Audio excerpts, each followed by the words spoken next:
característica africana é que a gente vai fazer esse purê com leite, né? A gente vai substituir alguns leites de gnu, né? Leites utilizados na África por um leite de vaca, e a gente vai utilizar um leite extremamente comum que foi incorporado à nossa culinária através dos africanos, que é o leite de coco, para fazer esse purê. Então, a gente chama de raiz africana justamente porque a gente vai trabalhar com um item que é característico da África, né? E para acompanhar isso, a gente vai fazer um prato que se chama bobotiê, que a gente pode considerar como se fosse uma lasanha africana. Só que a lasanha africana, ela não vai levar queijo. Ela vai ser uma massa feita de carne, que a gente poderia utilizar carne de cordeiro, carne de zebra, carne de gnu, carne de girafa, como era antigamente utilizado nas próprias savanas africanas. A gente substituiu por carne de boi e a gente vai fazer um bolo de carne aonde a gente vai ter uma liga feita com pão. Esse pão, na verdade, era também feito com raízes, que eram comuns, e a gente vai ter como base um bolo de carne, por cima uma mistura de ovos com leite de coco, tá ok? Então, esse vai ser o processo. E por que eu escolhi tudo isso? Quando a gente fala dessa culinária africana que veio para o Brasil, ela chegou aqui, na verdade, de duas formas diferenciadas. A primeira forma que ela chegou no Brasil, ela veio através dos escravos, mas os produtos, na verdade, vieram via os portugueses. Então a gente acha assim, né, quando imagina assim, o negro está chegando aqui e ele vai ser utilizado como mão de obra escrava, você acha que todo mundo veio com o seu dendê embaixo do braço, né?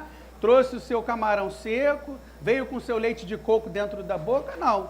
Quem introduziu esses produtos foram os portugueses. Era comum esse conhecimento já na África. E aí, só para a gente complementar a nossa história, essa história da África, a gente tem produtos que são típicos e que hoje são muito poucos utilizados na própria África. Por que isso? Se a gente for pensar, o continente africano é um dos povoados há mais tempo, né? Então a civilização que a gente conhece dos filmes mais antigos, qual é? A egípcia. A egípcia data mais ou menos de 5.000 anos antes de Cristo, é muito tempo, né? Eu acho que eu, por exemplo, já não estava nascido, acho que não estava ainda nem nessa terra pronto para ser gente, né? Então a gente traz dessa colonização o quê? As raízes. E o restante? O restante que a gente vai utilizar como tempero nessa preparação são algumas influências que vieram árabes.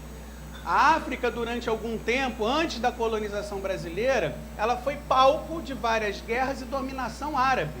Então a gente vai utilizar açafrão, a gente vai utilizar passa seca, a gente vai utilizar amêndoas, a gente vai utilizar curry. Então são produtos que vieram da influência árabe que se estabeleceram na África. Então esse prato, basicamente, para vocês entenderem, ele vai ser a junção dessa raiz matriz africana da receita, com todas as influências que foram acontecendo na África, transpostas para a nossa culinária brasileira. Esse prato chamado bobotiê é uma homenagem que eu acho que a gente faz a uma figura bastante interessante da África, que é Nelson Mandela. Então, a história do bobotiê começa porque o Nelson Mandela adorava esse prato, era um dos preferidos dele. Então, a gente vai tentar reproduzir aqui, tá ok? Tá bonito, hein?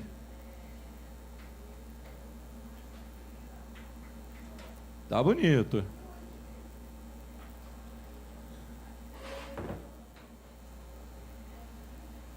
Uma salva de palmas para o nosso chefe Márcio Marques. Enquanto o prato dele está assando, terminando, também todo mundo já comeu e bebeu demais, não é isso não? É o tempo que vai ficar pronto enquanto o Mark vai estar vindo com o prato dele, montando aqui, e se bobear vem degustação dupla para todo mundo aqui.